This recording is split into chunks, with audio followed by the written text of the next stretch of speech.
வணக்கம் நண்பர்களே. இன்னைக்கு தேதி ஏப்ரல் 14 2026. எல்லாருக்கும் இனிய தமிழ் புத்தாண்டு நல்வாழ்த்துகள். இன்னைக்கு உலகம் முழுக்க இருக்கிற தமிழர்கள் கொண்டாடுற இந்த நாள் வெறும் ஒரு காலண்டர் மாற்றம் மட்டும் கிடையாது. இதுக்கு பின்னாடி பிரம்மாண்டமான ஆன்மீக ரகசியங்களும் வியக்க வைக்கும் வானியல் அறிவியலும் இருக்கு.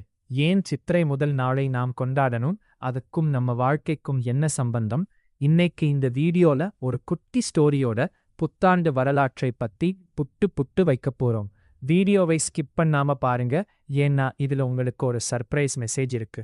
ஆன்மீக பின்னணி, பிரம்மனின் படைப்பும் நாரதரின் கதையும். முதல்ல ஆன்மீகத்துக்கு வருவோம்.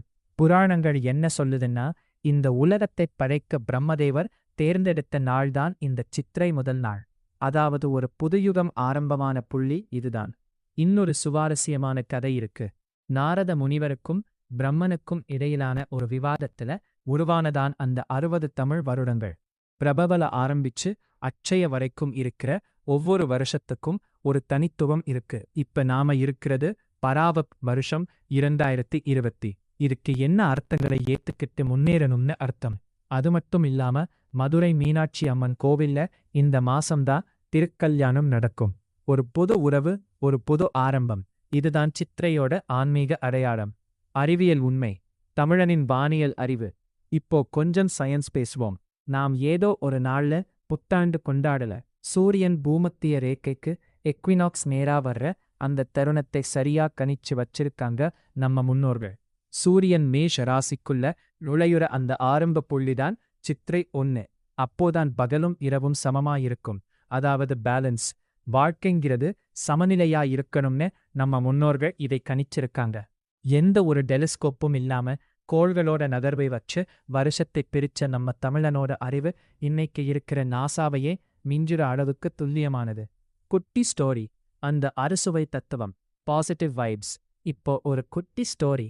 ஒரு ஊர்ல ஒரு பெரியவர் தன் பேரன்கிட்ட ஒரு கிண்ணம் நிறைய வேப்பம்பூ பச்சடியை கொடுத்து சாப்பிடச் சொன்னாராம். அந்த பையன் ஒரு வாய் சாப்பிட்டுட்டு, தாத்தா, இதுல கசக்குது, புளிக்குது, இனிக்குது, என்ன தாத்தா இதுன்னு கேட்டானாம். அப்போ அந்த தாத்தா சொன்னாராம், தம்பி, இதுதான் வாழ்க்கை. உனக்கு இன்னைக்கு இனிப்பு மட்டும் வேணும்னு நினைக்காதே. கசப்பு இருந்தாதான் இனிப்போட அருமை தெரியும். புளிப்பு இருந்தாதான் சுவை கூடும்.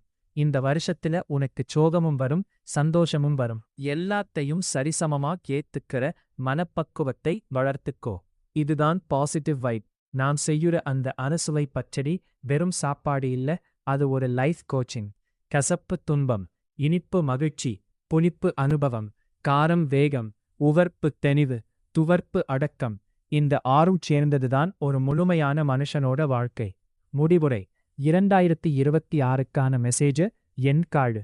சோ நண்பர்களே, இந்த 2020 தமிழ் புத்தாண்டுல பழைய கசப்பான விஷயங்களை மறந்துட்டு ஒரு புது பாதையில் பயணிக்க ஆரம்பிங்க. உங்க இலக்குகளை கோல்ஸ் அடைய இந்த நாள் ஒரு நல்ல தொடக்கமாயிருக்கட்டும். உங்க வீட்டுல இன்னைக்கு என்ன ஸ்பெஷல்? நீங்க என்ன புது விஷயம் ஆரம்பிக்க போறீங்கன்னு கமெண்ட்ல சொல்லுங்க. இந்த வீடியோ பிடிச்சிருந்தா லைக் பண்ணுங்க, உங்க ஃப்ரெண்ட்ஸ்க்கு ஷேர் பண்ணுங்க. மறக்காம நம்ம சேனலுக்கு சப்ஸ்கிரைப் பண்ணிடுங்க. மீண்டும் ஒருமுறை இனிய தமிழ் புத்தாண்டு நல்வாழ்த்துகள்.